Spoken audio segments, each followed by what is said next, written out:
Desiree stepped out of the narrow lift in her Collins Street flat, her heels clicking like a countdown on the polished floor. The tweed suit jacket was nipped perfectly at her waist, but it was the matching mini-dress daringly re-hemmed to 4 inches above the knee. That truly felt like armor and rebellion stitched together. It had been 2 months since Jean Shrimpton had detonated the derby with a hemline that stopped the nation as heart, and Desiree was determined to keep that glorious scandal alive, one confident stride at a time. She turned east, heading towards the Paris end of the street. Between Swanston and Exhibition, Collins Street put on its very best European mask. You had the rotine balconies, the young plane trees still looking hopeful, and that faint, intoxicating smell of real espresso drifting from cafes that had only just learned the word espresso a few years earlier. The sidewalks shimmered with a mix of new money and older women in their sensible pillbox hats pretended not to stare.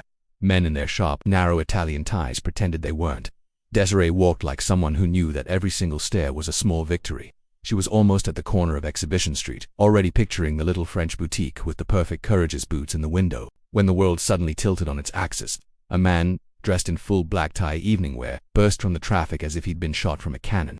Cars screeched to a halt, trams dinged furiously, and a taxi driver swore colorfully in Greek. The man landed on the pavement right in front of her, his shoes polished to mirrors, his bow tie absolutely perfect. He then executed a flawless victory, 12 arms flung wide, 1 foot pointed like a ballet dancer claiming the stage for himself.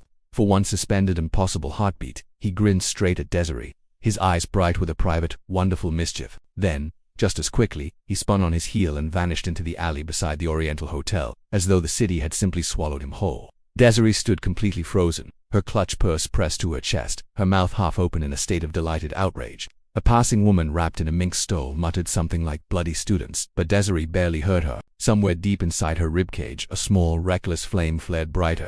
This was the Paris End, 1965, a place where even the madness wore formal dress. She let out a single laugh, short, astonished and thrilled. And then she kept walking, her hemline 4 inches above the knee, and her spirit now, somehow, 4 inches above the ordinary. Thanks for watching, and if you enjoyed this little trip back in time, don't forget to like and subscribe for more stories.